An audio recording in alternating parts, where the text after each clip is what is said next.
guys, how's it going? Masterbucks here, and welcome to this full career mode breakdown for FIFA 21. By the time you are watching this video, the career mode news for FIFA 21 will have dropped for everyone to see. There will have been a trailer released, which we will be reacting to in this video as well. But before we watch the trailer, let me fill you in for anyone that doesn't know. A few weeks ago, I was part of a developer Q&A session that EA held where I got a little bit of a look at career mode in FIFA 21 early. Of course, I was not able to talk about anything that I saw until this trailer and this news was released. So what we're going to do is watch the trailer first and just react to it. Hell, there might even be some things in the trailer in career mode that I maybe didn't even see in the developers Q&A, so who knows. But after we watch the trailer, I'm then going to break down everything that I saw in as much depth and as much detail as possible. Hopefully more than maybe what they alluded to in the trailer, either way. But let's do this then, people. FIFA 21 career mode, and here's the trailer.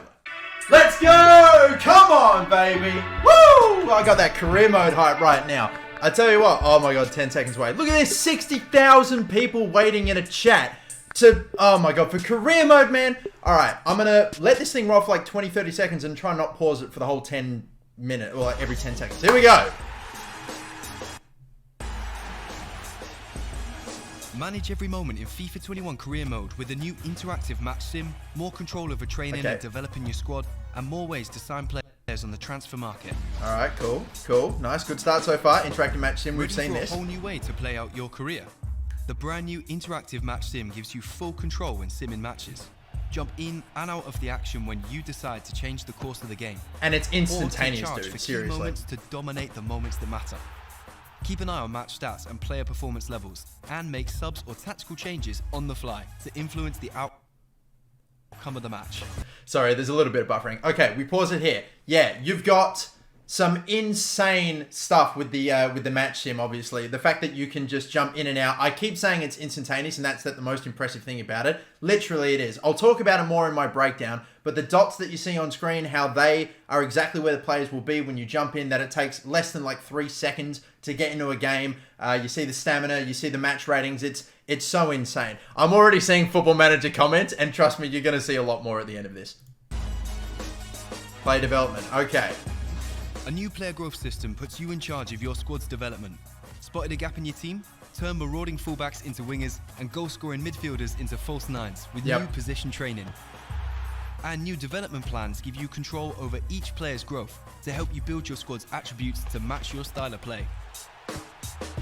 Alrighty, so yeah, there it is, confirmation 2. You can finally change positions in career mode. It, trust me, will take time. It takes like 40 weeks to move a striker to like a winger or something like that. If you want to turn them into like a right back or a centre back, it'll take you literally years, but you can do that now. You can even train up stats, like if you're a striker again, for an example, and you're like a fast, pacey striker that gets in behind, but you're actually a bit tall, maybe you want to make them a target man, you can train specific roles in each position as well. It's nuts. Anyway, we kick on. Active training, yep, okay. Manage your team schedule and train multiple players at the same time with a new activity management system.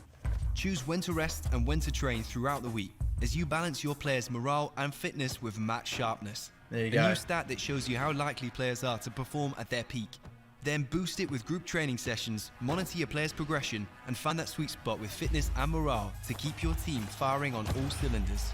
There you go. Bang. So I think we already knew that match sharpness was in there. Oh, I'm seeing L's in the chat. Oh my god, I don't know. Either way, but no, that's no good. Match sharpness, yet it's the thing, of course. The training is completely revamped. No longer do we get 5 drills in a week, for example. I'm not liking the look of that chat. I'll talk about it later. But anyway, the fact that you don't get 5 drills a week now, you literally have all the off days to rest, train, and recover. And again, I'll talk more about that later. I'm concerned by the state of this chat, but anyway, we'll kick on.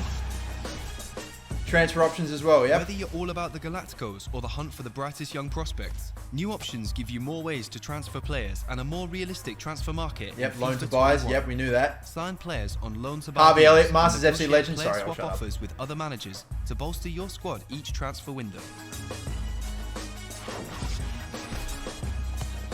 Enhanced Overhauled opposition AI gives you a more intelligent opponent to play against in every match you play. New tackling, player switching, and marking logic makes opposition defenses harder to break down. And at the other end of the pitch, more intelligent attackers have a stronger understanding of dribbling and passing to keep you on your toes from game to game. I don't really know if this is much of a career mode feature as it is just gameplay being better and the AI being better. I don't really know if you can throw this in as a feature, so I'm a bit iffy on this. Amazing timing. But either way, still, nice that they, hopefully it's a bit more of a more challenging experience, because obviously last year and previous years, Legendary Ultimate Team, sometimes you can whack teams when you get good enough. So yeah, anyway. With new ways to train, play, and make transfers, manage every moment of your career in FIFA 21. Looks like that's it then. Okay, done. Finished. Finito. Now the chat is looking a bit meh at the moment, which is not very good. And I tell you what, they have done plenty, trust me. Like, they're new, like, they have made decent amount of additions. And I know I'm probably some people are gonna disagree with me, some people won't be happy. You know what I reckon? They've hyped up this career mode launch. We've almost never had a career mode trailer for goddamn ages. And that was like a 2.5 minute video. So I think a lot of people had major expectations. Trust me, it's actually still a decent amount that they've added this year compared to last year, previous years. I'm loving interactive match sim. I like that they've adapted the training a little bit, as well as on top of other things too. I'm not too bad, but oh my God, that chat is looking... Oh, it's looking a bit dirty. I wonder. Not many people are happy. Okay, the like-dislike ratio is at 22 to 1.2. What happens if I was to refresh this? I wonder. Oh, it's actually still not that bad. Okay, maybe it's only just a handful. Besides, YouTube chats are not normally the, least toxic of places. But regardless, though.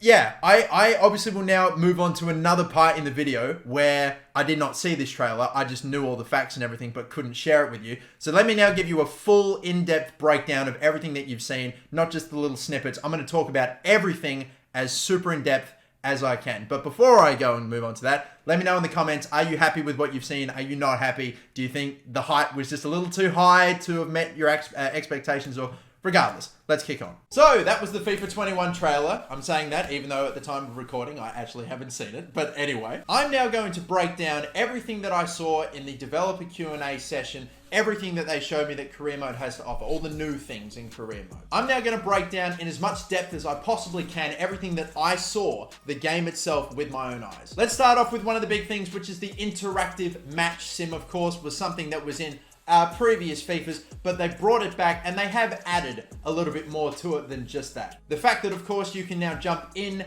and out of matches if you want to, that is something that they were not doing before, which I think is really interesting. If you win a free kick and you're like, oh yeah, I'll try to take that, have a go, jump back out into the interactive match sim. There are a lot of possibilities for that. Of course, as you noticed, there were a bunch of dots on the pitch that would move around, and when you jump into one of these games, every single one of the players, where they are represented on the pitch, those dots, they will be exactly there when you jump into a game. When you actually do jump into a game as well, that it almost takes no time at all. It is borderline instantaneous, which is absolutely incredible. And of course, you also get a lot of information fed to you in the interactive match sim, like you get, for example, stamina and match rating, things that you can look at, things that are important when it comes to deciding who you're going to substitute, who you're going to take off and do all that stuff with. You can also change game plan while simulating as well.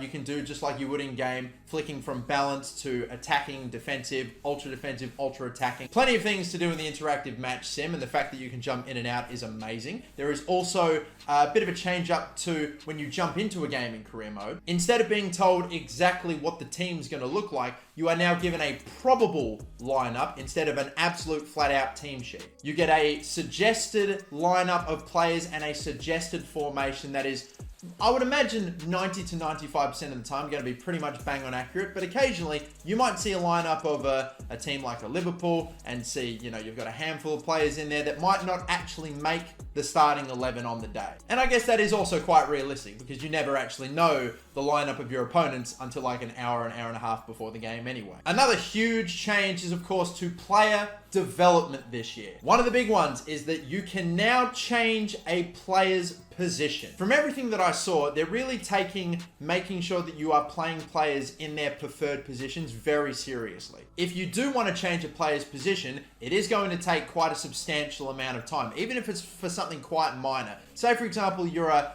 striker, a centre forward. The example they used was João Felix, for example. They wanted to move a centre forward to a right wing or right midfield position, and it was going to take about 40 weeks. So like just less than a year. However, if you wanted to take that same player, a striker, whatever, to say a right back, it was going to take something like 200 weeks. An incredibly extraordinary amount of time. And I suppose that's about fair, because who's going to take a striker and turn him into a right back? You're not going to look to maneuver them crazily all over the pitch, are you? You can train weak foot and skill moves as well as work rates. That is absolutely fantastic. I love that. I can't wait to have everyone on my team be a 5-star baller. And on top of training a player's position, you also just get development plans as well, which help you work specific stats. There are different roles that you can train different attributes for depending on player positions. So if you've got a striker, you've got roles, for example, such as something called the penetrator, the pressing forward, the playmaking forward, the target man, that will train specific stats that relate to those roles. All development plans, all the different roles will be set to balance by default, but you can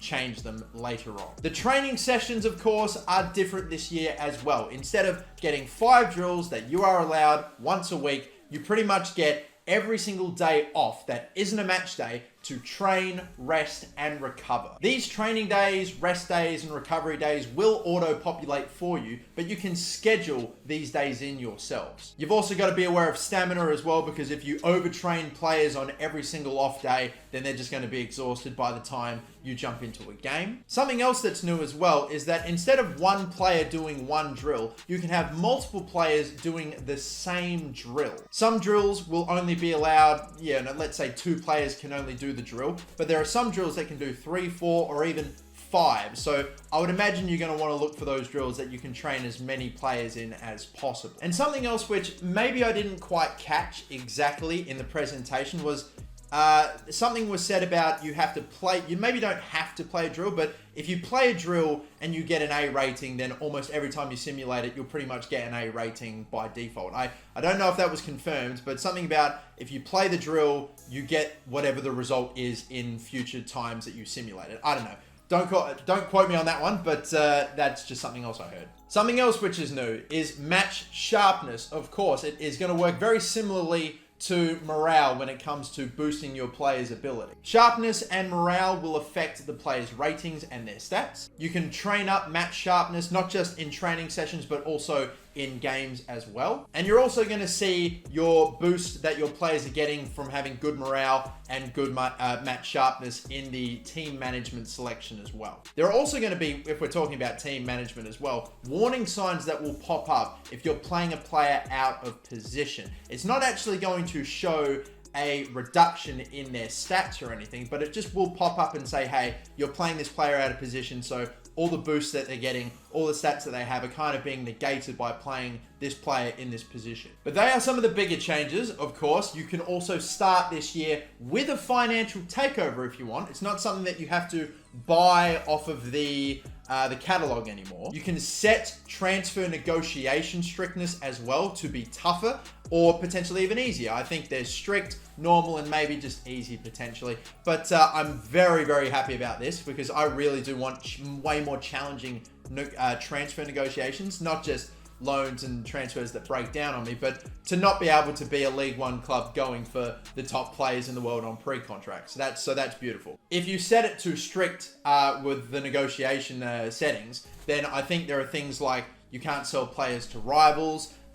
Big players won't go to lower leagues either. And not only that, apparently players can hold grudges over football teams and they won't join if they don't like a team. I'm really interested to see how that works. There are also, of course, loan to buy options returning as well. And loan to buy is now no longer just an option that the player is given back, but also the AI can also opt to loan to buy for a player as well. On top of that, also, player exchanges are available as well. And again, it's not just for you now to be able to try to trade a player for one other. It's the AI that can now come to you and offer a player in exchange for another and maybe some cash. On top of that as well, that's pretty much everything that I was shown. Apparently the AI adapt a little better to different playing styles now as well, so they may incorporate that a little bit better, but that was essentially everything that I was shown. There was a Q&A session after the presentation, and I basically I got one question of mine answered, and it was essentially to do with